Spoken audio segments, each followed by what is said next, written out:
Olá, boa noite. Neste período em que devemos nos manter recolhidos lutando contra o novo coronavírus, quem não sonhou com uma grande viagem?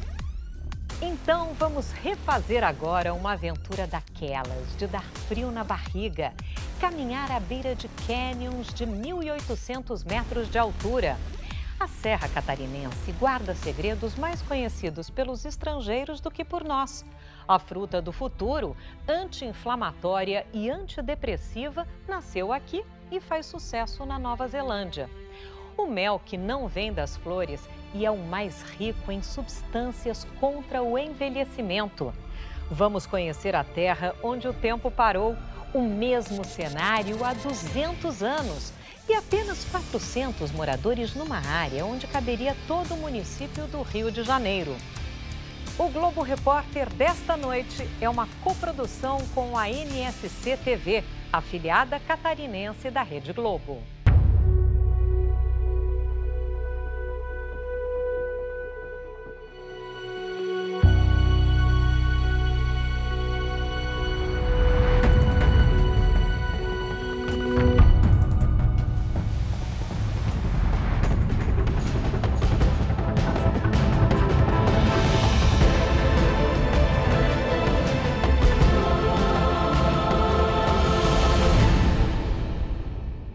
O desconhecido. Ele tem o poder de mexer com a nossa imaginação, com a nossa curiosidade. É como um imã atraindo a gente. Mas o desconhecido também costuma dar medo. Medo do desconhecido. Quantas vezes você já sentiu isso, hein? Bom, aí ou você deixa o medo te paralisar ou encara ele de frente e abre a porta para a aventura.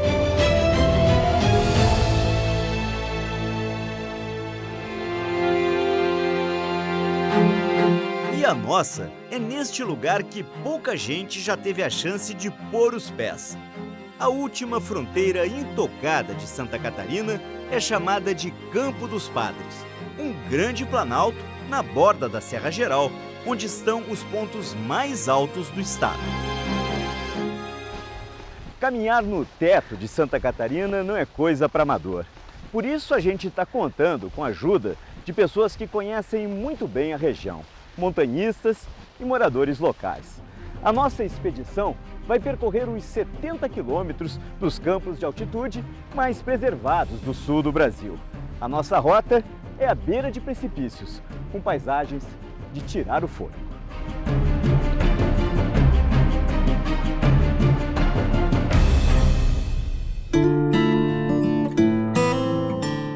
É a primeira vez que uma equipe de TV faz essa travessia completa. Este lugar isolado, contornado por canyons grandiosos, guarda uma história pouco conhecida e uma lenda quase esquecida. É também um caminho cheio de surpresas. Pode alguém andar sobre as nuvens? Bom, se você é desta tribo aí, parece que sim.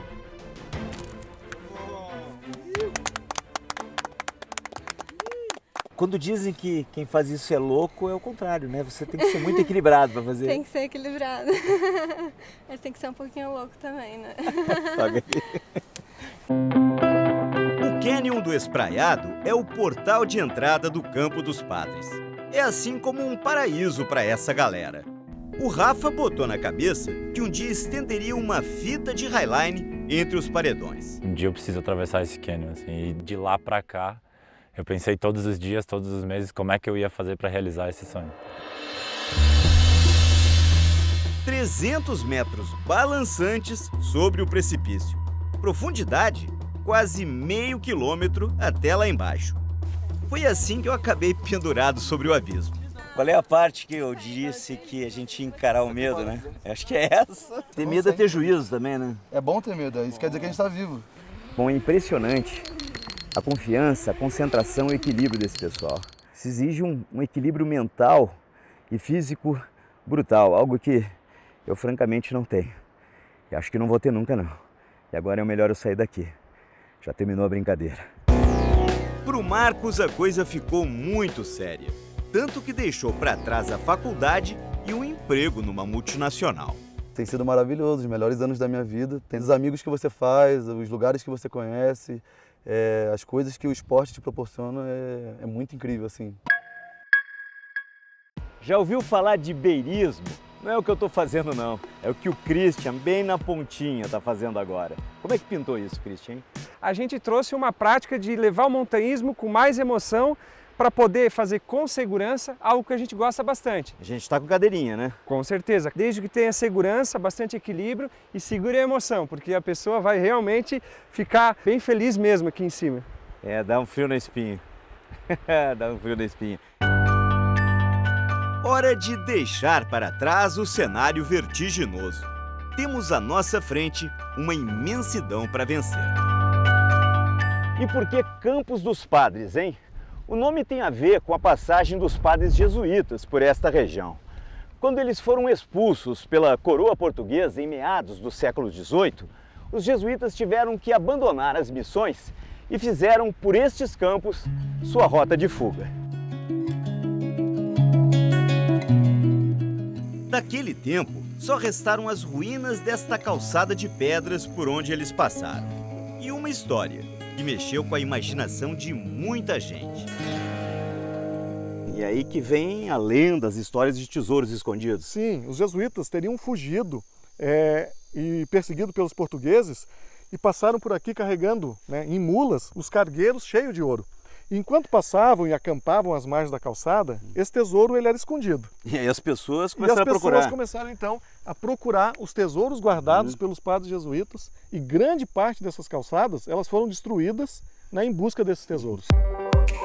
Um dos caçadores de tesouros da região foi o seu Bruno. Desde criança ouvia sobre eles. Fiquei assim, encucado com aquilo. E daí foi passando os anos e foi indo, até que de repente me deu na ideia de não, agora eu vou atrás disso aí para ver se é verdade, que se existe. Aí resolvi de comprar um aparelho. Detector de metal. Metal, isso mesmo. Daí se dava sinal, eu cavava. Mas era um miserável que marcava pedra, marcava pedaço de ferro, marcava arame, marcava tudo quanto era porcaria. E olha que ele procurou. 5 anos de busca. Chegou a montar um museu em casa com as coisas que encontrou. E nenhum ourinho. Ouro, nada. Mas ficou uma pontinha de esperança. Algum lugar tem que ter alguma coisa. Porque senão não era contado, né? Porque onde existe fumaça tem que ter fogo. Pois então, vai que a gente dá sorte e tropece num tesouro pelo caminho, né? O Campo dos Padres é um mosaico de ecossistemas. Aqui florestas com araucárias, matas de montanha e campos de altitude se encontram. Um santuário para muitas espécies raras e ameaçadas.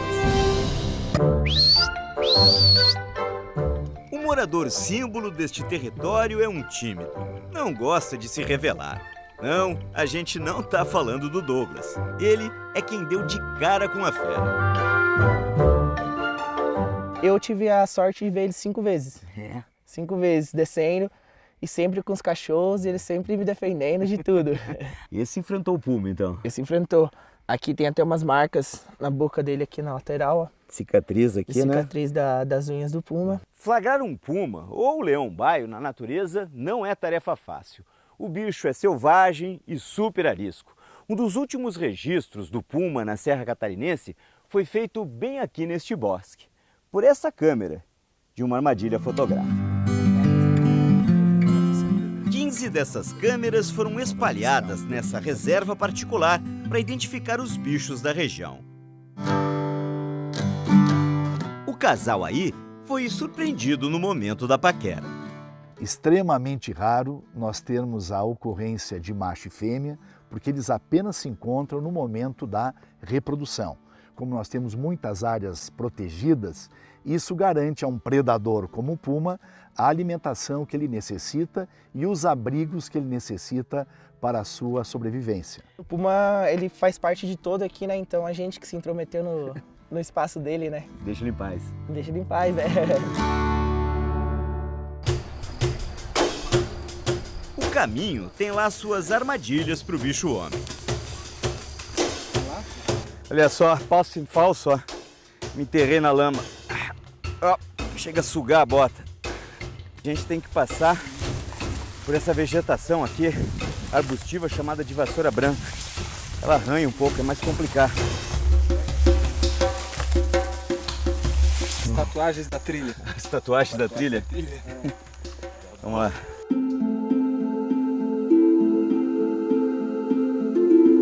A gente está chegando agora na Mata Nebular. É uma mata de altitude. Essas árvores aí, por causa da neblina, do frio, do vento, não crescem mais do que isso. O cenário fica com esse aspecto de floresta mágica.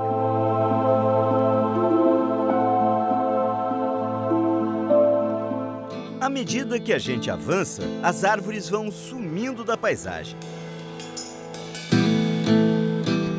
E olha só que admirável. Essa arvorezinha aí, solitária, única, toda retorcida, ela conseguiu brotar e crescer nessa região super selvagem. É uma espécie de símbolo do Campo dos Padres. O vento sopra tão forte que os nossos bastões de caminhada parecem até instrumentos musicais. Esta região é o lar de pouquíssima gente. Só há 4 casas de fazenda ao longo do caminho. Por isso, em alguns dias, vamos ter que acampar. Em outros, contar com a hospitalidade local.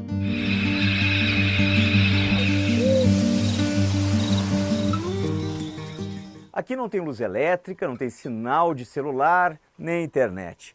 Mas a gente tem aqui o luxo de um fogão a lenha feito de pedra e desta saborosa feijoada. Obrigado, Carol. E é hora de comer, porque amanhã, ó, a gente tem uma longa caminhada pela frente. O dia amanhece com um desafio: chegar ao ponto mais alto de Santa Catarina. O trajeto é puxado.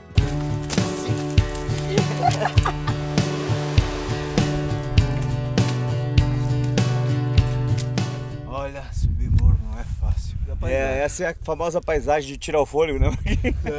É, bem isso. É tudo morro acima. Tive que parar para recuperar o fôlego. O esforço exigiu muito de todos. O Dário capotou. Depois de 30 quilômetros de caminhada, a gente chegou à metade da nossa travessia e também ao ponto mais alto de Santa Catarina. Está aí o Morro da Boa Vista, 1.827 metros acima do nível do mar. Ficar assim, pertinho do céu, é um bom motivo para comemorar. A gente teve sorte de encontrar o morro todo descoberto. Aqui o tempo muda sem mandar aviso. A neblina chega depressa cobrindo tudo. O pessoal aqui chama isso de viração. É como se fosse uma noite branca, difícil de enxergar no nevoeiro.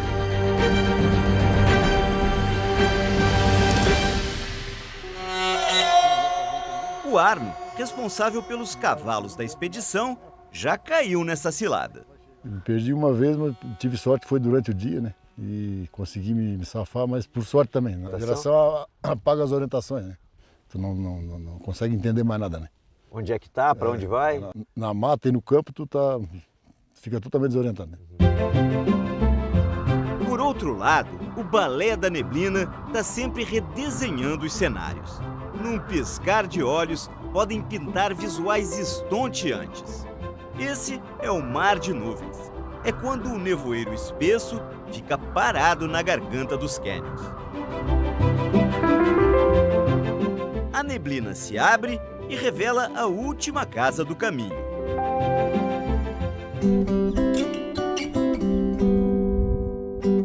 Aqui, sozinho, longe de tudo, vive o seu Luiz, o capataz da fazenda. Seu Luiz, a que distância fica seu vizinho mais próximo, né? 5 horas a cavalo. 5 horas a cavalo. Quantas pessoas moram aqui no Campo dos Padres? Não sei, na verdade, não sei. O senhor e mais 2. Meu Deus do céu, isolado mesmo, né? Isolado. Tá certo, né? A Carol é outra moradora. Ela vivia em São Paulo quando teve um sonho com o pai.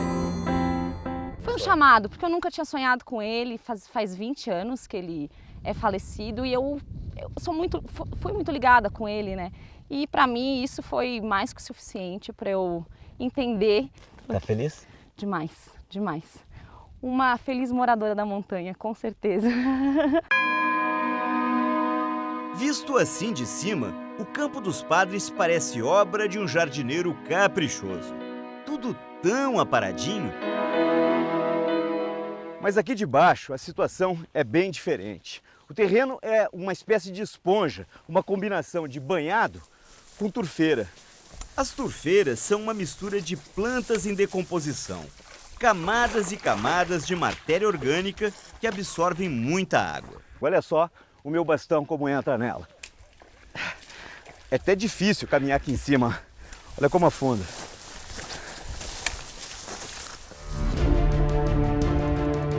Estes campos de altitude são uma grande caixa d'água. A água da chuva, retida pelas turfeiras, forma riachos, que viram rios, que terminam em cachoeiras espetaculares. Esta aí do Rio Canoas tem uma queda de 110 metros de altura. Foi para registrar imagens assim que parte do grupo acabou ficando para trás, bem longe da segurança do acampamento, um lugar que pode ter temperaturas congelantes. A gente teve um imprevisto e teve que invadir a noite caminhando aqui no Campo dos Padres. Olha só como é que estão as minhas botas, ó. A gente está enterrando lama nessa trilha até o joelho, mas a gente tem que chegar para poder acampar. É um lamaçal só. A dificuldade agora é só a subida. Vencendo a subida, chegamos no acampamento. Vamos lá. Vamos lá. Vamos com fé. Força, energia. Chegamos. O pessoal, ainda bem, ó, já montou as barracas. Eu acho que eu vou ter a noite de sono mais pesada da minha vida. Boa noite.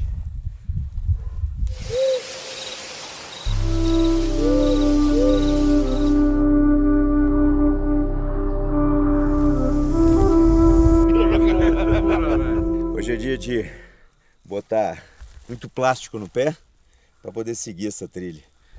A bota é um estado lamentável, né? De barro e, e água, completamente molhada. Ó. Olha só o estado que tá.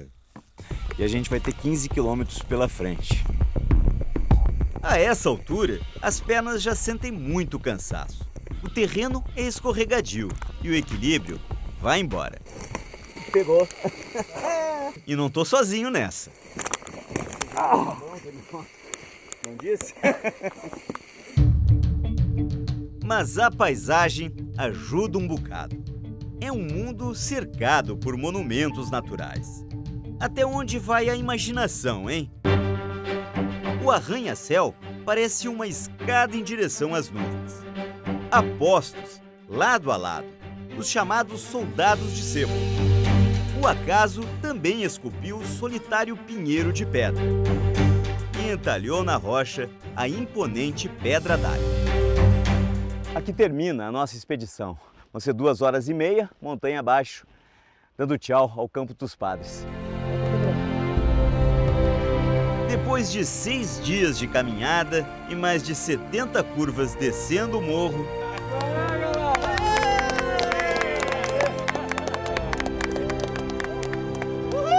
inesquecível. E não, a gente não encontrou nenhum tesouro perdido dos jesuítas.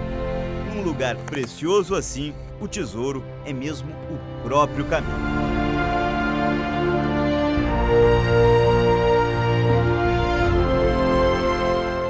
Contra o envelhecimento, o mel que não vem das flores e a fruta do futuro, anti-inflamatória e antidepressiva. Voltamos já já.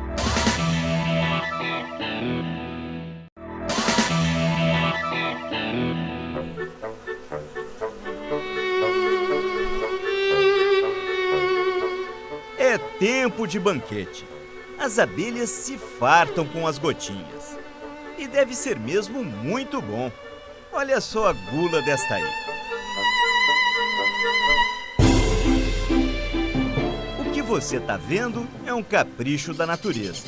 que só pode ser visto em alguns poucos lugares mais altos do sul do Brasil. É quando as bracatingas, estas árvores nativas, ficam enfeitadas. O rendado de fios brancos cobre caules e galhos. Não lembra um delicado colar de pérolas? Nessa época, se não fosse a bracatinga, nós não teríamos o alimento. A nossa florada não tem flores suficientes nessa época do ano. Quer dizer, as abelhas passariam fome se não fosse isso Sim, aqui. ou teríamos que migrar elas para a região de flores distantes daqui. Todo este emaranhado de fios são colônias de cochonilhas, um inseto minúsculo. Os bichinhos sugam a seiva da bracatinga e expelem um líquido transparente e adocicado. É o melato. Com ele, as abelhas produzem um mel único. Sim, existe um mel que não vem das flores. Ele é escuro, menos açucarado e difícil de cristalizar. Hora de virar apicultor e ir para o mato colher o mel de melato com a família Lopes, o seu Paulo e o filho dele, o Diego.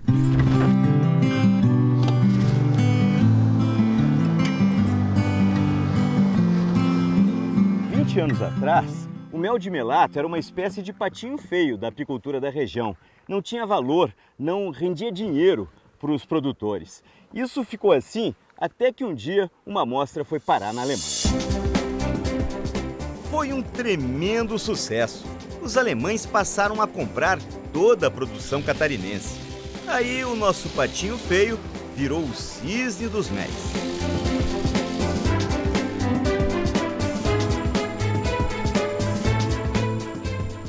Uma delícia. Ele é menos doce do que o mel normal que a gente conhece. É mais suave. Muito bom.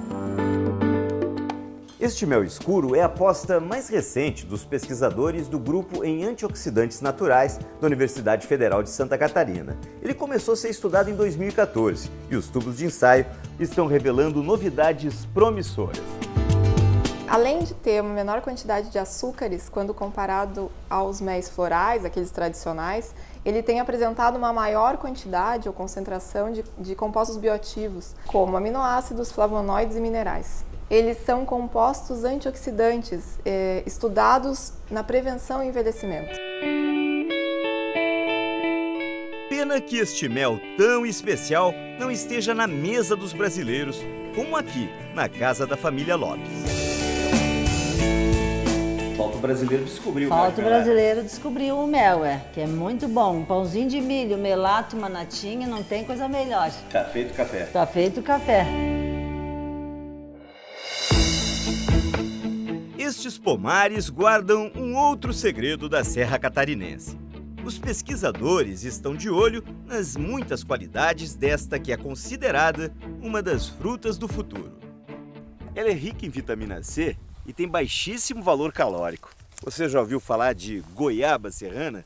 Se está pensando na goiaba tradicional, esquece, né, Marlise? Ela é bem diferente. Exatamente, a começar pela casca, que é dura, é firme, não pode morder. Não dá para morder. Então como é que a gente come? Normalmente nós cortamos, então, e com faca e comemos, consumimos a polpa. Olha como é. Inclusive de colher, porque ela é bastante suculenta. Posso experimentar? Pode experimentar. Vamos lá, um pouquinho da polpa da goiaba serrana. E ela é bem perfumada, né? É, ela é bastante aromática. Vou experimentar. Doce e azedinha. Mas o que ela tem de tão bom para estar na lista do Ministério do Meio Ambiente como uma das frutas do futuro? É uma fruta rica em sais minerais, potássio, cálcio, magnésio, rica em iodo e vitamina D. E tem muitos estudos já? Existem estudos já, especialmente nos Estados Unidos e na Nova Zelândia, e eles indicam que a goiaba serrana ela tem propriedades antidepressivas, anti-inflamatórias, antioxidantes, ou seja, bastante completo. É uma receita de saúde, então. E muito saborosa. Esta aqui é a goiaba serrana como a gente encontra na natureza. O trabalho dos pesquisadores é melhorar a planta, fazer ela ser mais produtiva, resistente às pragas e também ter frutos bem maiores e mais saborosos. 4 variedades já foram desenvolvidas pelos pesquisadores da Universidade Federal de Santa Catarina e da empresa de extensão rural do estado. Eles querem que a goiaba serrana tenha aqui o sucesso que já faz em países como a Nova Zelândia e Colômbia, que apostaram antes nesta fruta brasileira. Aqui na Serra, a família do Adriano é uma das pioneiras no cultivo. A gente acredita no potencial da fruta e é um sabor que merece ser descoberto. As pessoas gostam. Gostam muito, né? E ela tem que deixar de ser uma fruta de fundo de quintal e o Brasil conhecer, né? Ganhar o Brasil. Ganhar o Brasil. Tá certo. E não faltam receitas para isso. Foi difícil para nossa equipe resistir aos sabores da fruta do futuro. A dona Lorena tem uma fé inabalável. Primeiro em Nossa Senhora, depois no poder curativo das plantas da serra. Criei 12 filhos. 12 filhos? Levou em médico, farmácia? Levei 3 vezes na farmácia e 2 vezes no médico. O resto foi aqui? O resto foi tudo com as ervinhas. E a água benta, né? Que a gente sempre confiou muito. Fé. E as ervas ajudaram a cuidar da família, por que não, de toda uma cidade. A pequena Rio Rufino adotou a ideia da dona Lorena e criou a Casa do Chá. Já faz 18 anos que a rede pública passou a usar as plantas medicinais como uma alternativa para tratar a saúde da população. E é tudo de graça. Os fitoterápicos produzidos na Casa do Chá são feitos com ervas compradas pela prefeitura e doadas pelos moradores. Com quantas ervas vocês trabalham? Em torno de 35 ervas. E essas são a da região? São as nativas. Nunca ouvi falar dessa aqui. Erva de touro, para que serve? Popularmente é usado para problemas de bexiga e estômago. E eles usam chimarrão. Aromática? Aromática. Poejo serrano. Poejo serrano é dos campos de altitude e nós usamos no xarope como antimicrobiano para proteger o pulmão, tosse, gripe. E tem o cidrão de árvore. Perfumada, né? Bem cheirosa. Para que serve o cidrão? Essa é para combater insônia, como relaxante, também antimicrobiano. Com elas, a Casa do Chá faz sabonetes, cremes, óleos e xaropes. Os remédios da Casa do Chá estão ajudando gente e também os bichos. É que nesta cidade, em que a maior parte da população ainda vive na área rural, os animais são muito importantes. O malhado aqui foi um dos pacientes. Sônia, o que teve o malhado, hein? O malhado teve uma infecção muito séria na orelha a ponto de perder metade dela.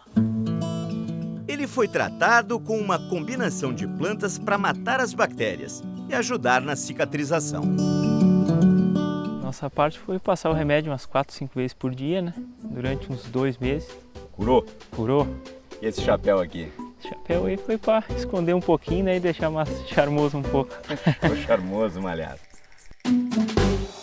A terra onde o tempo parou, o paraíso catarinense que está conquistando os estrangeiros. É no próximo bloco.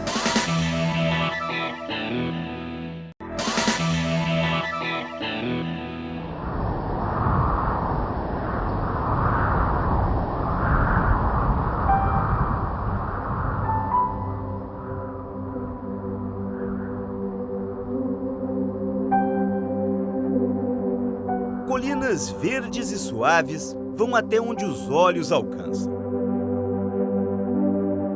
Muros de pedra se estendem a perder de vista. E antigos casarões de senhores de gado estão isolados nessa imensidão. Esta é a Coxilha Rica. Um lugar que parece ter sido esquecido pelo tempo. Que pouco mudou em quase 3 séculos.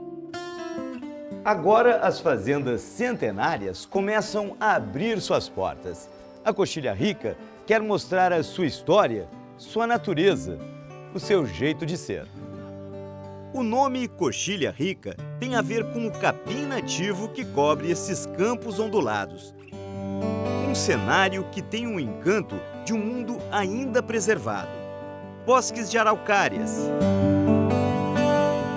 rios, cachoeiras e muita vida selvagem.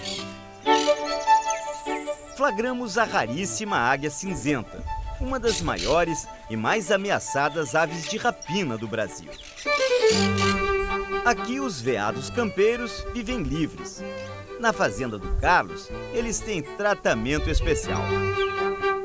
A primeira coisa é evitar a presença do cachorro, principalmente é uma tradição na nossa região o campeiro sair com o cachorro para auxiliar no trabalho do gado. Aqui na nossa propriedade isso não é permitido, não saem cachorros porque vão assustar os animais e vão afastá-los daqui, né? E também tem o cardápio. A pastagem, à base de azevém e de trevo, é para melhorar a dieta do gado, mas virou banquete para os bichos. Estes campos ainda são um segredo para os brasileiros, mas já chamam a atenção de muita gente lá de fora. Aí neste grupo tem chileno, americano, belga, italiano, irlandês. Os estrangeiros estão descobrindo as belezas da coxilha. A aventura aqui é no lombo do cavalo. Longas distâncias debaixo de sol e também de chuva. Eles vão sem pressa, de fazenda em fazenda.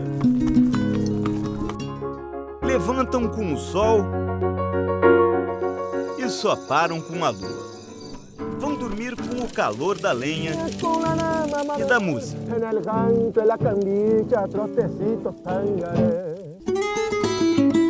O amanhecer tem os sabores da terra. A coxilha é mesmo um bom lugar para provar sabores. Que tal o da liberdade, hein? Aqui o sentido da palavra fronteira se perde no horizonte. Em quantos países você já cavalgou? Eu tive a sorte de cavalgar em 53 países. E por que aqui? Porque é o paraíso. É o lugar mais autêntico, eu acho, do mundo para cavalgar. Se sente como aqui na Coxilha Rica? Em casa, no céu, porque para mim é o céu. O céu do turista é a terra da Lúcia. E os visitantes são sempre bem-vindos.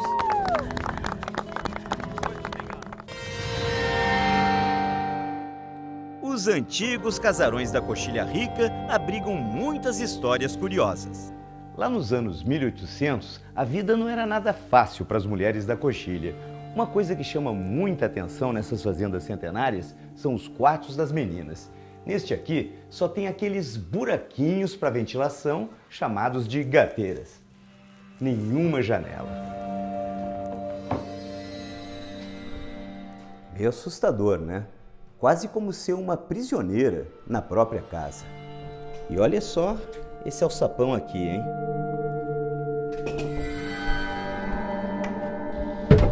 Em algumas fazendas, além do quarto não ter nenhum tipo de abertura, o único jeito de entrar ou sair dele era passando por aqui, ó, pelo quarto dos pais.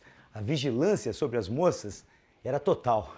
E por que, dona Eliane? Pois é, naquela época passavam muitos viajantes, tropeiros, e para que os pais evitassem a cobiça sobre as meninas... Ah, não queriam eles de olho nas meninas? Não, de jeito nenhum. Aí trancavam as moças? Ficavam trancadinhas. Pobres moças, né? Coitadas.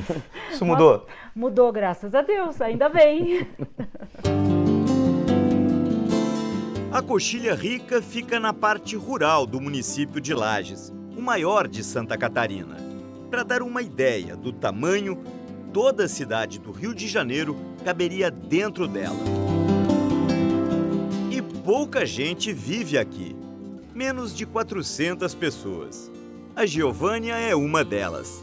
É professora em uma das 3 escolinhas espalhadas por esse mundão. Só 2 alunos, professora? Só 2. Metade da turma, é isso? São 4, né? Hoje eu estou com 50% da turma. São 12 anos ensinando as crianças do campo. É gratificante pelo respeito que as pessoas têm pelo professor, né, do campo, é de brilhar os olhos.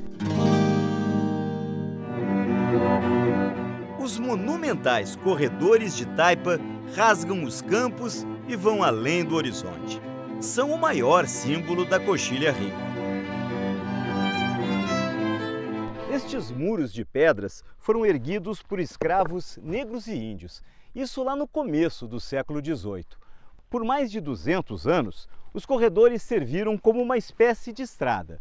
Por eles, os tropeiros tocavam o gado e as mulas com as mercadorias entre o sul e o sudeste do Brasil. 100 quilômetros dessa verdadeira relíquia arquitetônica ainda resistem à passagem do tempo. Até hoje, as taipas são usadas para cercar as propriedades. Ele é um dos últimos taipeiros da Coxilha. Seu Silvio ganha vida construindo e recuperando estes muros. Chega a fazer 5 metros de taipa por dia. É um jogo de caixa. Aqui eu estou encaixando, ó. Vou arrumando a pedra, pôr o cacho por dentro, para ela ficar certinho, ó. O mais difícil é encontrar quem queira fazer o que ele faz. Ah, não, acho que é meio difícil aparecer alguém. As taipas vão acabar caindo tudo e ninguém vai querer mais, né, remontar, porque não vai achar ninguém mais para remontar, né? O tamanho dos chifres chama a atenção. Estes animais são outra raridade. Vêm de uma linhagem muito antiga. Algo assim como os tataranetos dos primeiros bovinos trazidos para o Brasil. Lembra que a gente disse que os jesuítas, em fuga, passaram por essa região? Eles deixaram para trás aqui nesses campos cerca de 200 mil cabeças. Esse imenso rebanho então virou selvagem e assim surgiu uma nova raça, o gado crioulo lajano. Hoje só existem cerca de 3 mil cabeças do gado crioulo lajano em todo o Brasil. Este mundo, quase parado no tempo, agora sente a pressão dos novos tempos. A paisagem começa a mudar, com plantações de pinos para as indústrias de papel. E parte do histórico caminho das tropas pode desaparecer com a construção de hidrelétricas. A fazenda centenária da família da Nuna estava para ser alagada. O lago da hidrelétrica chegaria até aqui, encobriria toda a propriedade, né, todas as benfeitorias da fazenda. Ela lutou na justiça e a fazenda foi tombada pelo patrimônio histórico. O progresso tem que chegar, precisamos dele. Mas a gente não quer que a nossa história, ou a história de toda a região da Coxilha Rica, se perca embaixo d'água, né? Se todos destruírem, que histórias nós vamos ter para contar, né?